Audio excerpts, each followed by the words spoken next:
సుమన్ టీవీలో మీ business and personal promotions కి screen పై ఉన్న నెంబర్ కి కాల్ చేయండి. సార్ నమస్తే సార్ చారి గారు. నమస్తే అండి సార్ చారి గారు, పిల్లల భవిష్యత్తును దృష్టిలో ఉంచుకొని పిల్లలకు బంగారుమయమైన జీవితాన్ని అందించాలి అనుకుంటే మరి పిల్లలు పుట్టిన వెంటనే తల్లిదండ్రులు ఎటువంటి పెట్టుబడులు స్టార్ట్ చేస్తే బాగుంటుంది అంటారు పిల్లల కోసం? ఇక్కడ ఒక లిమిటెడ్ ఆప్షన్ ప్లాన్ ఒకటి చెప్తానండి. పిల్లలు పుట్టిన వెంటనే ఎవ్రీ డే ఒక 833 రూపీస్ పక్కన పెట్టండి. 833 రూపాయలు. ఓకే, ఇది ఒక 5 years చేయండి ఇలాగంతే. సో దట్ అది ఇచ్చే రిటర్న్స్ వల్ల మీరు వెనక్కి తిరిగి చూసుకోవాల్సిన అవసరం లేదు, ఎస్పెషల్లీ పిల్లల గురించి. ఈ 833 కాన్సెప్ట్ ఎందుకు తీసుకొచ్చానంటే, ఈ ఫస్ట్ ఆఫ్ ఆల్ ఇది ఎక్కడ ఇన్వెస్ట్ చేయాలని చెప్తున్నాను. మ్యూచువల్ ఫండ్ సిస్టమాటిక్ ఇన్వెస్ట్మెంట్ ప్లాన్లో ఇన్వెస్ట్ చేయండి.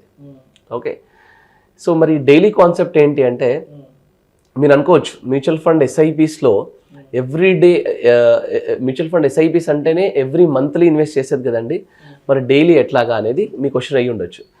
ఇక్కడ 2 things. ఒకటి, ఈ స్మాల్ స్కేల్ ఇండస్ట్రీస్ ఉన్న అన్ని బిజినెసెస్, సెల్ఫ్ ఎంప్లాయిడ్ వీళ్ళందరూ మంత్లీ ఇన్వెస్ట్ చేయడం వీళ్ళకి చాలా కష్టం అవుతుంది. ఓకే, ఎవ్రీ మంత్ వీళ్ళకి ఏంటంటే డైలీ రొటేషన్ బిజినెస్ చాలా ఉన్నాయి, ఇట్లా కొన్ని వందల వేల లక్షల బిజినెస్ ఉన్నాయి. వీళ్ళందరూ ఈ మ్యూచువల్ ఫండ్ ఎస్ఐపిని మిస్ అవుతున్నారు. ఓకే, సో వాళ్ళకి బెస్ట్ ఆప్షన్ నేను ఏం చెప్పాలనుకున్నానంటే, వాళ్ళు కూడా పిల్లల గురించి ఇన్వెస్ట్ చేయాలనుకుంటున్నారు, వెళ్తున్నారు, కానీ అన్ని ఆప్షన్స్ ఎక్స్ప్లోర్ చేస్తున్నారు. కొంతమంది ఏదో ప్లాన్ తీసుకుంటున్నారు. బట్ వాళ్ళకి ఈజీగా ఇన్వెస్ట్మెంట్ చేసే ఆప్షన్ ఏంటంటే, ఎవ్రీ డే ఇన్వెస్ట్మెంట్ అనేది ఉంటే ఈజీగా వెళ్ళిపోతుంది. అంటే 1000-2000 వాళ్ళు ఇట్లా పక్కన పెట్టేయగలుగుతారు. ఓకే, ఈ ట్రాన్స్పోర్ట్ బిజినెస్లు అనుకోండి, ఇట్లా చిన్న చిన్న కిరాణా కొట్లు అనుకోండి, వీళ్ళందరూ everyday 1000 rupees is not a big deal for them. Okay, so వీళ్ళందరూ ఏం చేస్తారంటే, ఈ మ్యూచువల్ ఫండ్ సిస్టమాటిక్ ఇన్వెస్ట్మెంట్ ప్లాన్లో ఇప్పుడు ఏం జరిగిందంటే, అంతకుముందుకు 5th, 10th, 15th, 20th dates మాత్రమే చూస్ చేసుకునే ఆప్షన్ ఉండే మ్యూచువల్ ఫండ్స్లో. కానీ ఇప్పుడు ప్రతి కంపెనీ ఏం చేసిందంటే, ఎవ్రీ డే సెలెక్ట్ చేసుకోవచ్చు, మీకు ఇష్టం ఉన్న డే సెలెక్ట్ చేసుకోవచ్చు అనమాట. అప్పుడు మనం ఏం చేయొచ్చు అంటే, 833 రూపీస్ ఫస్ట్ డేట్ రోజు ఒక మ్యూచువల్ ఫండ్ ఎస్ఐపి స్టార్ట్ చేస్తాము, సెకండ్కి ఇంకో mutual fund SIP, థర్డ్కి, 4th, 5th అట్లా 30 days ఎస్ఐపి డేట్స్ పెట్టుకొని 30కి 30 days ఎవ్రీ డే 833 రూపీస్ మీ బ్యాంక్ అకౌంట్లోంచి డిడక్ట్ అయ్యేలాగా పెట్టుకోవాలి. సో ఇది పెద్ద పని కదా అంటే, ఎస్ పెద్ద పని ఏం కాదు యాక్చువల్గా. ఎందుకంటే ఇందులో మనం చేసేది ఏమీ లేదు, ఫస్ట్ టైం మాత్రమే మనం ఎస్ఐపి స్టార్ట్ చేస్తున్నాం అంతే. సో అంత ఆటోమేటిక్ డిడక్షన్ ఉంటుంది, మనము చూసుకోవడానికి యాప్స్ ఇవన్నీ ఆన్లైన్ ప్లాట్ఫామ్స్ చాలా ఉన్నాయి మనకి. ఓకే, సో బేసిక్గా ఎంప్లాయీస్ ఉంటే వాళ్ళకి ప్రాబ్లం లేదండి. 25,000 per month అంటే 833 రూపీస్ పర్ డే అంటే 25,000 రూపీస్ పర్ మంత్ వాళ్ళకు ఆప్షన్ ఎట్లా ఉంది. కానీ వీళ్ళందరూ మిస్ అవుతున్నారు కదా, అందుకని నేను ఈ కాన్సెప్ట్ చెప్పాను. ప్లస్ ఇది నేను 20 years 30 years కట్టమని నేను చెప్పట్లేదు, ఓన్లీ 5 years ఇన్వెస్ట్ చేయండి, వదిలేసేయండి అలాగా. సో బేసిక్గా ఈ 5 years కట్టి వదిలేసే అనే ఆప్షన్ అన్ని ఇన్స్ట్రుమెంట్స్లో అవైలబుల్ లేదు. సో ఇక్కడ మనకి లిమిటెడ్ ఆప్షన్ ఉంది. అంటే నేను 1 year కట్టి వదిలేయచ్చు, 5 year కట్టి వదిలేయచ్చు. ఓకే, సో ఇప్పుడు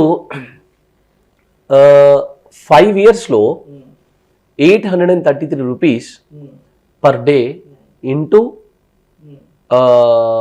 అంటే మంత్లీ ఇంటూ 30 అంటే మనకి మంత్లీ ఒక 25,000 అవుతుంది. 25,000 rupees per month into 12 months into 5 years. ఓవరాల్గా నేను ఇన్వెస్ట్ చేసేది 15 lakhs ఇన్వెస్ట్ చేస్తున్నాను. ఈ 15 lakhsతో at the rate of assuming 12% return in mutual funds ఎస్ఐపిలో ఈ 5 yearsలో నా 15 lakhs వాల్యూ కాస్త 20,62,159 రూపీస్ అవుతుంది 5 yearsలో. ఇక్కడ మీరు మ్యూచువల్ ఫండ్ ఎస్ఐపిని కట్టడం ఆపేస్తారు, ఇంకా మీరు ఇన్వెస్ట్ చేయరు. ఇక్కడ నుండి ఏం చేస్తారంటే, సపోజ్ మీరు ఒక 3 funds 4 funds సెలెక్ట్ చేసుకున్నారు, ఆ ఫండ్స్ని అక్కడ యూనిట్స్ కొనడం స్టాప్ చేస్తున్నారు. కానీ మార్కెట్లో ఆ ఫండ్ అలాగే ఉంటుంది, అప్రిసియేషన్, ఆ పార్టిసిపేషన్ అంతా అలాగే ఉంటుంది, అప్రిసియేషన్ వస్తూ ఉంటుంది దానికి. ఓకే, ఈ నెక్స్ట్ 20 yearsకి వచ్చేసరికి ఈ 20 lakhs కాస్త, ఈ 20,62,000 కాస్త 1,13 lakhs అవుతుందండి. 1,13 lakhs అంటే 5 years ఎవ్రీ డే 833 రూపీస్ మీరు ఇన్వెస్ట్ చేసుకుంటూ వస్తే 5 yearsకి పిల్లలు పెద్దగా అయ్యేసరికి వాళ్ళ మ్యారేజ్కి యూస్ చేస్తారా, వాళ్ళకి చదువులోకి యూస్ చేస్తారా, దేనికైనా సరే 20th ఇయర్లో మీకు 1,13,00,000 వస్తుంది. 1,13,00,000 జనరేట్ చేస్తాం మనం దీనివల్ల. దీనికి మనం 20 years కడుతున్నామా అంటే లేదు, ఓన్లీ 5 years మాత్రమే కట్టి అలా వదిలేస్తాం. ఓకే, సో ఎప్పుడైనా ఇన్వెస్ట్మెంట్ కొంచెం అమౌంట్ ఎక్కువైనా పర్లేదు కానీ కొంచెం ఫస్ట్ 5 yearలో ఇన్వెస్ట్ చేసిన దానికి ఆ కాంపౌండింగ్ ఎఫెక్ట్ అలా ఉంటుందన్నమాట. అందుకే ఫస్ట్ 5 yearsలో ఎంత ఎక్కువ ఇన్వెస్ట్ చేస్తే మనకి అడ్వాంటేజ్ అంత ఎక్కువ ఉంటుంది.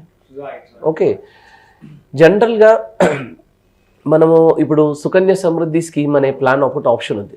ఓకే, చాలామంది మిడిల్ క్లాస్ వాళ్ళు వీళ్ళు ఇన్వెస్ట్మెంట్ అంటే పిల్లలు పుట్టగానే వెంటనే ఈ ఇన్వెస్ట్మెంట్ ఆప్షన్ స్టార్ట్ చేస్తారు.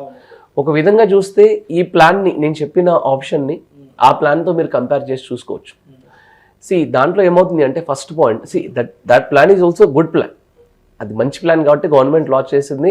అండ్ ఇన్ఫ్యాక్ట్ అది లాంచ్ చేసిన తర్వాతే అవేర్నెస్ పెరిగింది, దానివల్ల గర్ల్ చైల్డ్ ప్రొటెక్షన్ పెరిగింది, దానివల్ల పిల్లల మీద అసలు అవేర్నెస్ లేని వాళ్ళు ఓకే వాళ్ళందరూ ఇన్వెస్ట్మెంట్ చేయడం స్టార్ట్ చేస్తారు. That is a good plan. Okay, but ఒకటేంటంటే ఆ ప్లాన్లో మనం ఓన్లీ గర్ల్ చైల్డ్కి మాత్రమే ఇన్వెస్ట్మెంట్ స్టార్ట్ చేయగలుగుతాం. సో బాబుకు మనం ఇన్వెస్ట్ చేయడానికి ఛాన్స్ లేదు, రైట్? సో ఇక్కడ ఏంటంటే మనం ఎస్ఐపి అనేది బాబు అయినా పాప మీదైనా మనం ఇన్వెస్ట్మెంట్ స్టార్ట్ చేసుకోవచ్చు. ఇది పాయింట్ నెంబర్ 1. పాయింట్ నెంబర్ 2, మీరు అక్కడ 14 years పే చేసుకుంటూ వెళ్ళాలి. ఓకే, మీరు మధ్యలో 5 years 10 years పే చేయడానికి ఛాన్స్ లేదు, కంపల్సరీ 14 years పే చేసుకుంటూ వెళ్ళాలి. ఇక్కడ ఏంటంటే నేను చెప్పిన కాన్సెప్ట్లో ఎస్ఐపి ఓన్లీ ఫస్ట్ 5 years కట్టి వదిలేయమంటున్నాను. మూడవది, మీకు అంటే మీకు అమౌంట్ కార్పస్ అనేది, సో అక్కడ కూడా 18th yearలో 50%, 21st yearలో 50% ఇస్తున్నాడు. ఇక్కడ ఏంటంటే సడన్గా ఇంటర్మీడియట్ ఫీజు కట్టడానికి డబ్బులు కావాలి, ఇందులోంచి విత్డ్రా చేసుకొని ఫీజు కట్టే అవకాశం ఉంది మనకి. లేదా గ్రాడ్యుయేషన్కి ఏదైనా డబ్బులు అవసరం ఉన్నాయి తీసుకోవచ్చు. లేదా వాళ్ళకి హయ్యర్ ఎడ్యుకేషన్కి వాళ్ళు ఏదైనా లోన్కి వెళ్తారు కదా, చదువులకి అదర్ కంట్రీకి వెళ్ళడము, ఏదైనా వేరే లోన్కి తీసుకున్నారనుకోండి, ఎడ్యుకేషన్ లోన్ తీసుకున్నారనుకోండి, దాని ఈఎంఐని కూడా ఈ మనకు ఉన్న 1,13,00,000 నుంచి దాన్ని విత్డ్రాల్ పెట్టుకొని దాని నుంచి రెగ్యులర్గా ఈఎంఐ కూడా పెట్టుకోవచ్చు అనమాట.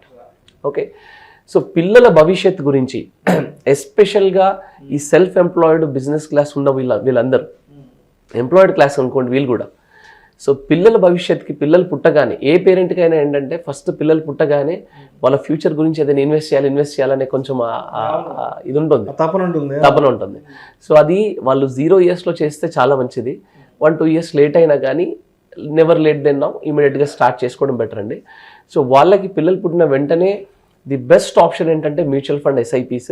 సో దీనికి రెగ్యులర్గా అంటే మంచి ఎక్స్పర్ట్ అడ్వైస్ తీసుకొని మంచి ఫండ్స్, అసెట్ అలొకేషన్ ఇవన్నీ సెలెక్ట్ చేసుకొని ఇన్వెస్ట్ చేసుకోవడం అనేది చాలా మంచి ఆప్షన్ అండి. సో పిల్లలకి లిమిటెడ్ పేమెంట్ ఆప్షన్ ఇట్లా 833 రూపీస్ లేదా మంత్లీ 25,000 into 5 years కట్టి వదిలేస్తే లాంగ్ టర్మ్లో మహాద్భుతమైన మంచి రిటర్న్స్ వస్తాయండి. థ్యాంక్ యూ సో మచ్ చారి గారు. థ్యాంక్స్ అండి. పిల్లల ఉజ్వల భవిష్యత్తు కోసం తల్లిదండ్రులు ఏదైనా పెట్టుబడి చేయాలి అనుకుంటే ఎటువంటి అనువైన పెట్టుబడి మార్గాలు ఉన్నాయి అనే అంశం గురించి చాలా చక్కగా మీ విశ్లేషణ తెలియజేశారు. Thank you so much sir. Thanks అండి.